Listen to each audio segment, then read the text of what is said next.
13 अगस्त 1972 पाकिस्तान के रावलपिंडी शहर में आधी रात को एक बहुत तेज तूफान आता है। बादल बहुत तेज गरज रहे थे और आंधी ने पेड़ पौधों को हिलाकर रख दिया था।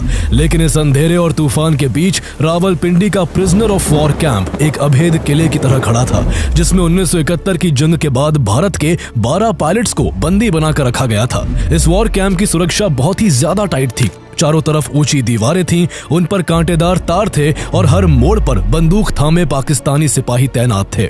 जिन सेल्स में इंडियन पायलट्स को कैद किया गया था उनमें लोहे की मोटी मोटी सलाखें थी, जिन पर भारी भरकम ताले जड़े थे। हर कोने पर नजर थी और हर कदम पर बंदिश। दुश्मन की जमीन पर इतने कड़े बंदोबस्त के बीच जेल से भागने का ख्याल भी मौत को न्योता देने जैसा था। लेकिन भारत के 3 जाबाज pilots, flight lieutenant Dilip Parulkar, flight lieutenant MS Grewal और फ्लाइंग ऑफिसर हरीश सिंह जी पाकिस्तान की इस जेल को तोड़कर वापस अपने वतन की मिट्टी को चूमने के लिए अपनी जान तक दांव पर लगाने को तैयार थे। तीनों के पास ना तो कोई हथियार था, ना सही नक्शा और ना बाहर से कोई मदद, लेकिन फिर भी अपनी जान को जोखिम में डालकर ये तीनों कई महीनों से जेल की अंधेरी दीवारों के बीच भागने के एक ऐसे प्लान पर काम कर रहे थे जो पाकिस्तान के इंटेलिजेंस सिस्टम की नींव हिला देने वाला था। 13 अगस्त 1972 की रात जब बारिश तेज हो चुकी थी और अंधेरा घना था, तभी तीनों भारतीय पायलट्स पाकिस्तान की उस सुरक्षित जेल की 18 इंच मोटी दीवार को तोड़कर पाकिस्तानी सिपाहियों की नाक के नीचे से फरार हो जाते हैं। पीछे छूटता है तो सिर्फ दीवार में एक बड़ा सा सुराख, जो पाकिस्तान की सुरक्षा पर एक करारा तमाचा था। ये कोई फिल्मी कहानी नहीं, बल्कि ये एक सच्ची दास्तान है भारत के उन 3 वीर पायलट्स की, जिनकी हिम्मत के आगे पाकिस्तान की जेल भी ढह गई। आइए जानते हैं कि कैसे भारत के ये शेर पाकिस्तान की हाई सिक्योरिटी जेल से भागने में कामयाब हुए और आखिर जेल से भागने के बाद क्या वो वापस भारत की सरजमीन पर लौट पाए या नहीं।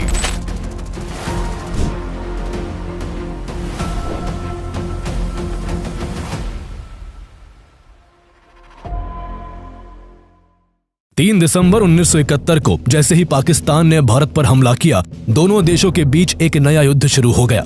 ये युद्ध हर गुजरते दिन के साथ भयंकर होता जा रहा था। दोनों तरफ से जमीनी और हवाई लड़ाई लड़ी जा रही थी। भारत हर मोर्चे पर पाकिस्तान को पछाड़ रहा था, लेकिन इस बीच हवाई लड़ाई में लाहौर के ईस्ट में मौजूद जफरवाल शहर के एक वॉच टावर से भारतीय वायुसेना को सबसे ज्यादा नुकसान पहुंचाया जा रहा था। ऐसे में इस टावर को तबाह करने की जिम्मेदारी आदमपुर बेस के 26 स्क्वाड्रन के फाइटर्स को सौंपी जाती है। 10 दिसंबर की सुबह flight lieutenant Dilip Parulkar Sukhoi 7 jet fighter में बैठकर मिशन के लिए उड़ान भरते हैं। उनका निशाना यही वॉच टावर था, लेकिन इससे पहले कि वो अपने मिशन को अंजाम दे पाते, जफरवाल के ऊपर उड़ते वक्त एक एंटी एयरक्राफ्ट गन का गोला उनके जेट से टकराता है और जहाज आग की लपटों में घिरकर जमीन की ओर गिरने लगता है। अब पारुलकर के पास बस एक ही रास्ता था, पैराशूट खोलकर किसी भी तरह जान बचाना। उन्होंने ठीक वही किया और पैराशूट की मदद से घायल अवस्था में नीचे उतर आए, लेकिन जहां वो उतरे थे वो दुश्मन की जमीन थी। पारुलकर नीचे गिरने पर पहले ही बहुत चोटिल हो गए थे और तभी उन्हें अल्लाहू अकबर के नारे लगाती हुई पाकिस्तान के लोगों की भीड़ अपनी तरफ दौड़ती हुई दिखाई दी। भीड़ उन पर टूट पड़ी। किसी ने उनकी वर्दी फाड़ दी, किसी ने उनका सामान चुरा लिया। लोगों ने उन्हें इतना मारा कि पारुलकर बेहोश हो गए। युद्ध के ऐसे समय में पाकिस्तान की आम जनता के दिल में भी भारत के लिए इतना गुस्सा था कि अगर पाकिस्तानी अफसर वहां ना पहुंचते तो शायद भीड़ फ्लाइट लेफ्टिनेंट दिलीप पारुलकर की जान ले लेती। पाकिस्तानी सिपाहियों ने भीड़ को हटाते हुए कहा, ये हमारे लिए जिंदा ज्यादा काम का है, इससे हमें जरूरी जानकारी मिल सकती है। इसके बाद सिपाही उन्हें अपने साथ ले गए। पारुलकर को जब होश आया तब वो रावलपिंडी में पाकिस्तानी वायुसेना के बेस कैंप में एक अंधेरी कोठरी में बंद थे। उनके सामने एक पाकिस्तानी अफसर था और एक गार्ड राइफल लिए साइड में खड़ा था। सामने बैठे पाकिस्तानी अफसर ने पारुलकर के होश में आते ही एक कागज उनकी तरफ बढ़ा दिया और कहा, आदमपुर एयरफील्ड का स्केच बनाओ। आदमपुर एयरफील्ड भारतीय वायुसेना के लिए एक अहम एयरफील्ड है और पाकिस्तान की कोशिश थी कि उस एयरबेस की एकदम सही लोकेशन जानकर उसे पूरी तरह तबाह कर दिया जाए। लेकिन दिलीप पारुलकर दुश्मन की कैद में होने के बाद भी डरे नहीं। पहले तो उन्होंने स्केच बनाने से मना कर दिया, लेकिन जब पाकिस्तानी अफसर ने बहुत जोर डाला तो उन्होंने उसे गुमराह करने के लिए आदमपुर एयरफील्ड की जगह मुंबई के सेंटा क्रूज एयरपोर्ट का स्केच बना दिया। पाकिस्तानी अफसर को लगा कि उसका मकसद पूरा हो गया है और वो चेहरे पर एक मुस्कुराहट लिए उस स्केच को लेकर कोठरी से बाहर आ गया।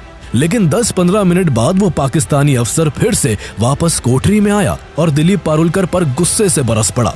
वो समझ चुका था कि पारुलकर ने उसे गलत जगह का नक्शा दिया है। उसने चिल्लाते हुए पारुलकर से कहा, क्या तुम हमें बेवकूफ समझते हो? अगर हम चाहे तो तुम्हें अभी मार सकते हैं। जाओ, आज पूरी रात उसे कोने में खड़े रहो। आज तुम्हें खाना पानी कुछ नहीं मिलेगा। फिर उसने वहां मौजूद गार्ड से कहा कि अगर ये हिले तो इसे तुरंत गोली मार देना। काफी देर तक पारुलकर एक ही जगह खड़े रहे। दर्द के मारे उनके पैरों में कपकपी छा गई थी। जैसे ही उन्होंने थोड़ी राहत पाने के लिए घुटनों को मोड़ा, गार्ड ने तुरंत अपनी राइफल लोड कर ली। पारुलकर ने उसी दर्द में वापस खुद को सीधा कर लिया। कुछ मिनट गुजरने के बाद पारुलकर के दर्द को देख उस पाकिस्तानी गार्ड का भी दिल पिघल गया और उसने कहा, साहब आप बैठ जाइए, अगर कोई आएगा तो मैं खास दूंगा, फिर आप खड़े हो जाना। कुछ इस तरह से दिलीप पारुलकर की पहली रात पाकिस्तान की जेल में गुजरी।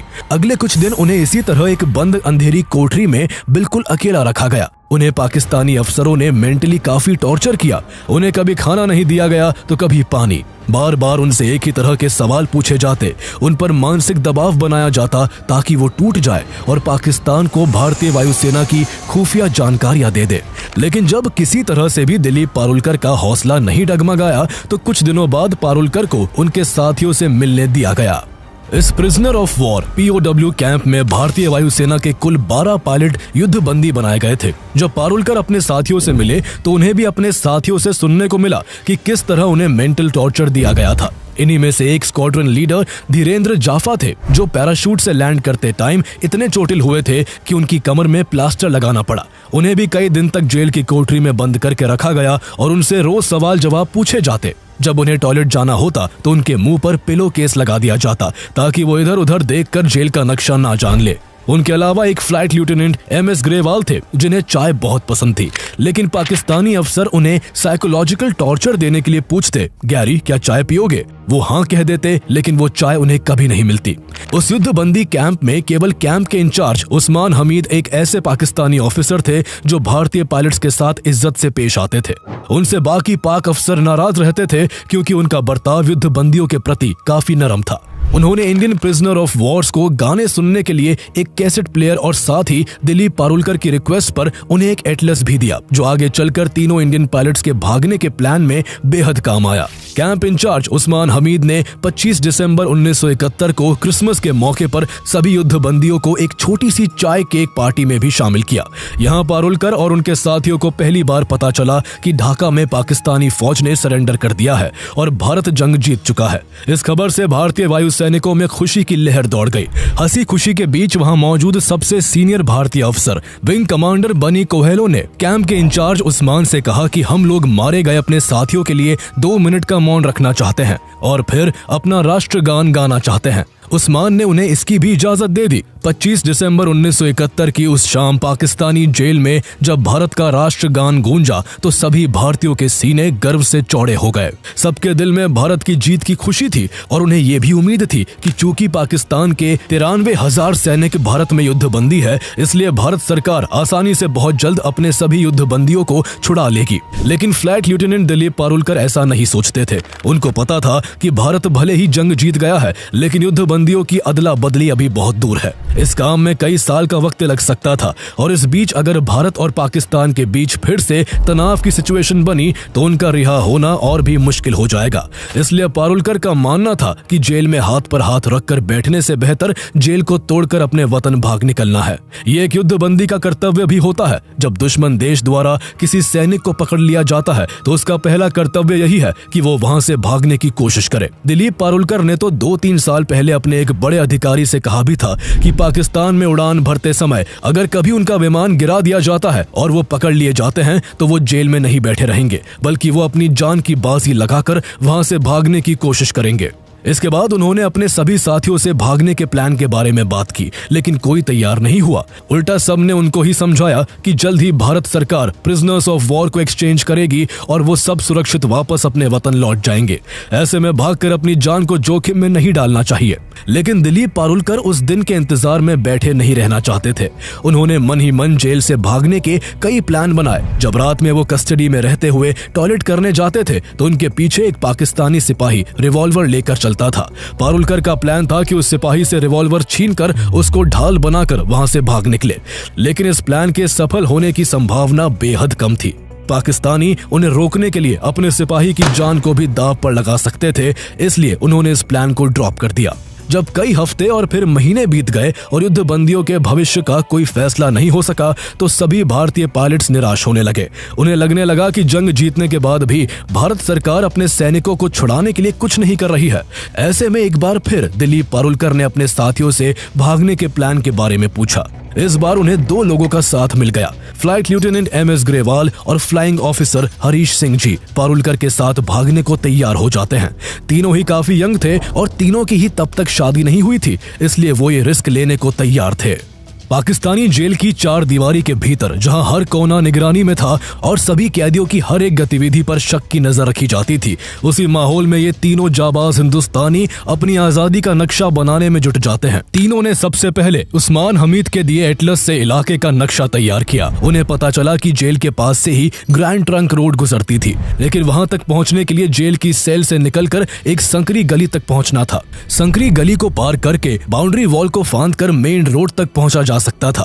इंडो पाक बॉर्डर की तरफ से इंडिया जाने में खतरा था, क्योंकि वहां का रास्ता बारूदी सुरंगों और दुश्मन फौजों से भरा था।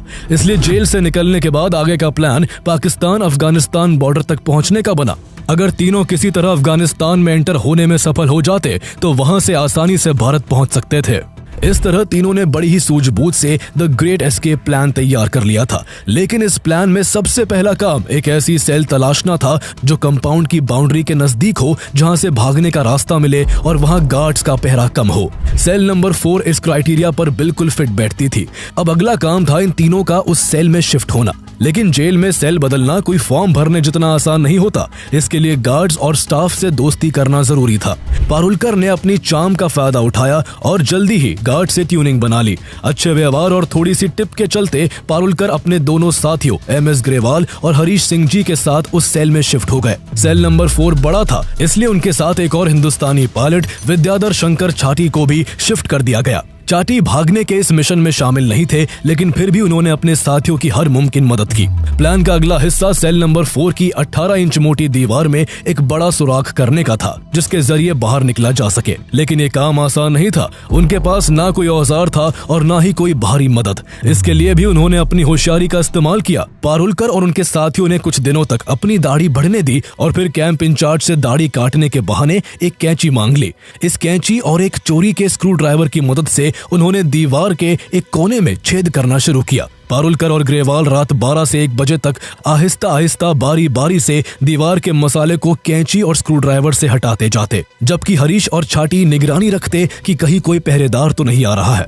इस बीच रेडियो ट्रांजिस्टर के वॉल्यूम को बढ़ा दिया जाता ताकि दीवार खुरचने की आवाज दब जाए। दीवार के इस होल को छुपाने के लिए वहां बिस्तर को लगा दिया गया ताकि होल बिस्तर के नीचे छिप जाए। खुरचे गए मसाले और प्लास्टर को रेड क्रॉस के खाली डिब्बों में भरकर छुपा दिया गया। दीवार में छेद करने के साथ साथ तीनों भागने के लिए सामान भी इकट्ठा कर रहे थे। जनीवा कन्वेंशन के तहत हर युद्धबंदी को हर महीने 57 रुपए मिलते थे। इन्हीं पैसों से पारुलकर, ग्रेवाल और हरीश ने धीरे धीरे ड्राई फ्रूट्स, कंडेंस मिल्क के डिब्बे और जरूरी सर्वाइवल सामान जमा करना शुरू किया। उन्हें पता था जेल से निकलते ही उनके सामने खुला रास्ता नहीं बल्कि कई दिनों की थकाने वाली यात्रा होगी। इसलिए खाने पीने के जरूरी सामान जमा किए गए और उन्हें रखने के लिए उन्होंने फटे हुए पैराशूट का कपड़ा इस्तेमाल कर एक बैग बना लिया। उन्हें सही दिशा जानने के लिए कंपास की भी जरूरत थी, इसलिए उन्होंने जुगाड़ लगाकर ट्रांजिस्टर की बैटरी से कपड़े सिलने वाली सुई को मैग्नेटाइज किया और फिर उन सुइयों को बड़ी चतुराई से एक पेन के खोखले हिस्से में छुपा दिया। इन पायलट्स की काबिलियत का ही कमाल था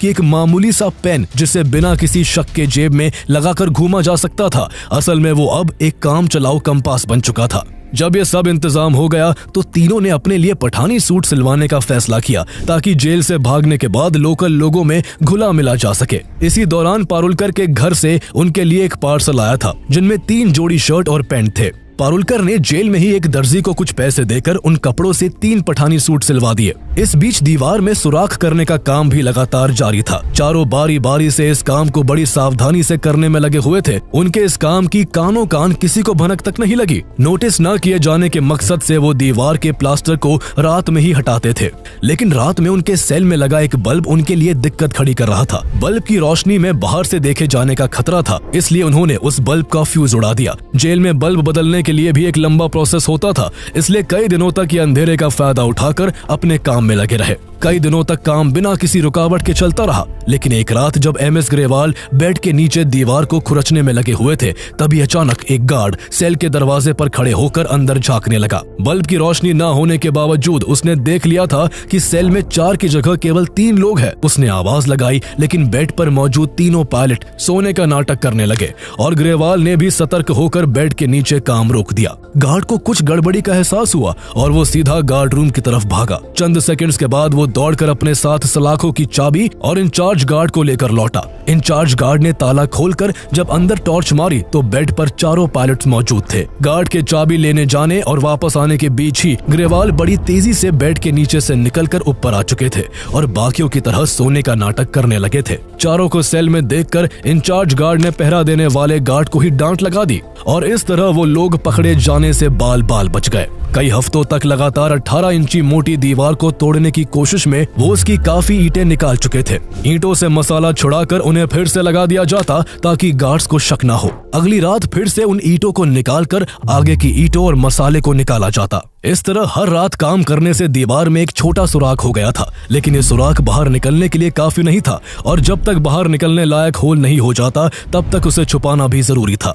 इसलिए दिलीप पारुलकर ने एक कपड़ा उस सुराख में ठूंस दिया ताकि अंदर का हिस्सा ना दिखे। अगली रात जब पारुलकर फिर से काम पर लगे और उन्होंने जैसे ही ईंटें हटाकर पीछे के प्लास्टर को खरोचना शुरू किया, तभी अचानक किसी ने बाहर से उस छोटे सुराख में लगा वो कपड़ा खींच लिया। पारुलकर की सांस अटक गई। वो तुरंत बेड के नीचे से निकले और अपने साथियों को बताया कि किसी ने बाहर से कपड़ा खींच लिया है। अब चारों की हालत खराब थी। उन्हें डर था कि उनका प्लान अब चौपट हो चुका है और किसी भी पल पाकिस्तानी अफसर उनकी सेल में आने वाले होंगे। लेकिन जब काफी देर तक कोई नहीं आया तो पारुलकर फिर से बिस्तर के नीचे दीवार के सुराख के पास गए। उन्होंने देखा कि सामने बाहर की तरफ बिल्ली खड़ी थी जिसके मुंह में वो कपड़ा था। ये देखकर उनकी जान में जान आई कि कपड़ा किसी सिपाही ने नहीं बल्कि बिल्ली ने खींचा था।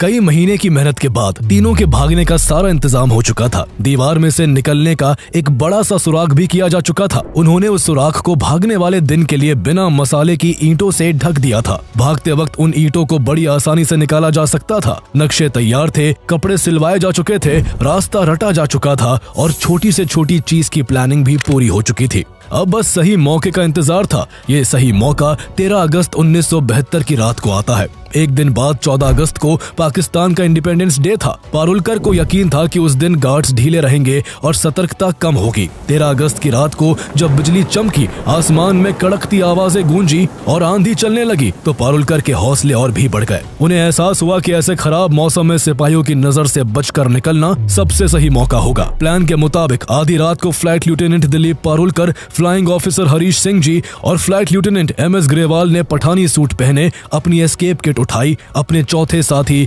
विद्याधर शंकर छट्टी से गले मिलकर विदा ली और एक एक करके तीनों दीवार के सुराख से रेंगते हुए बाहर निकल आए। बाहर निकलते ही धूल भरी आंधी के थपेड़े उनके मुंह पर लगना शुरू हो गए। वो आगे बढ़कर संकरी गली में पहुंच गए जहां एक गार्ड चारपाई पर धूल से बचने के लिए मुंह पर कंबल डालकर बैठा हुआ था। तीनों संकरी गली से गुजरे। हवा का शोर इतना ज्यादा था कि उनके कदमों की आहट दब गई। कुछ ही पलों में वो जेल की बाहरी दीवार तक पहुंच गए। लेकिन तभी अचानक बारिश शुरू हो गई। बारिश की बूंदों से चौकीदार ने अपने मुंह के ऊपर से कंबल हटाया और चारपाई समेत वायुसेना के रोजगार दफ्तर के बरामदे की तरफ दौड़ लगा दी। इस बीच वो गार्ड उन तीनों को देख नहीं सका और तीनों एक बार फिर से बच गए। पल भर की झिझक के बाद उन्होंने तेज बारिश में दीवार को फांद दिया। जैसे ही उनके पैर जेल से बाहर जमीन पर पड़े, हरीश सिंह जी के मुंह से जोश में एक शब्द निकला, आजादी। हालांकि आजादी अभी करीब 250 किलोमीटर दूर थी। उन्हें पाकिस्तान अफगानिस्तान बॉर्डर तक जाने के लिए सबसे पहले पेशावर पहुंचना था। भीगते हुए वो तेज कदमों से चलकर बस स्टेशन पहुंच गए। वहां से उन्होंने पेशावर के लिए बस पकड़ी और सुबह के करीब 6 बजे तक वो पेशावर पहुंच गए।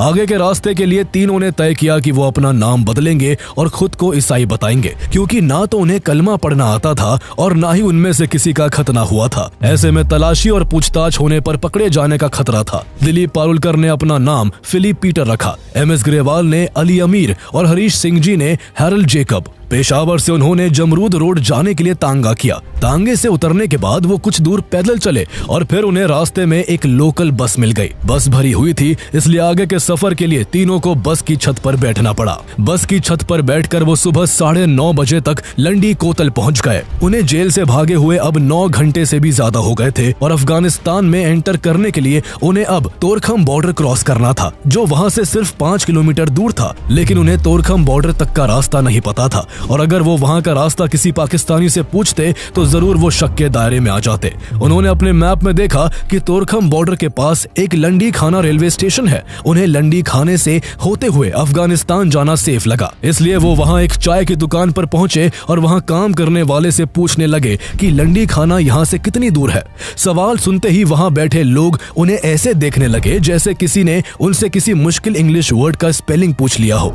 किसी को नहीं पता था कि लंडी खाना क्या है और कहाँ है। असल में लंडी खाना नाम का रेलवे स्टेशन अंग्रेजों के टाइम में 1932 में ही बंद हो चुका था। वहां के बहुत से लोगों ने तो उसका नाम तक नहीं सुना था, लेकिन तीनों भारतीय अफसरों को उस पुराने नक्शे की वजह से वही नाम रटा हुआ था और अब वही नाम उनकी पहचान का भांडा फोड़ने वाला था। जब वो लंडी खाना के बारे में पूछ रहे थे तभी वहां अचानक से एक शख्स आ जाता है। उसने सीधा सवाल तीनों पर दागा, कौन हो तुम लोग, कहां से आ रहे हो और कहां जा रहे हो। पारुलकर ने आगे बढ़कर जवाब दिया, हम पाकिस्तान एयरफोर्स के अफसर हैं, छुट्टियों पर है और लंडी खाना घूमने जा रहे हैं। बदकिस्मती से वो आदमी तहसीलदार का क्लर्क था। उसे ये जवाब सुनकर उन तीनों पर और भी ज्यादा शक हो गया। उसने ताव में आकर कहा, यहाँ तो इस नाम की कोई जगह ही नहीं है। 1971 में जब से इंडो पाक वॉर हुआ था और जब से ईस्ट पाकिस्तान वेस्ट पाकिस्तान से आजाद होकर बांग्लादेश बना था, तब से पाकिस्तान के लोग टूरिस्ट को बड़ी शक की निगाह से देखते थे। यहाँ टी स्टॉल पर जो बहसबाजी चल रही थी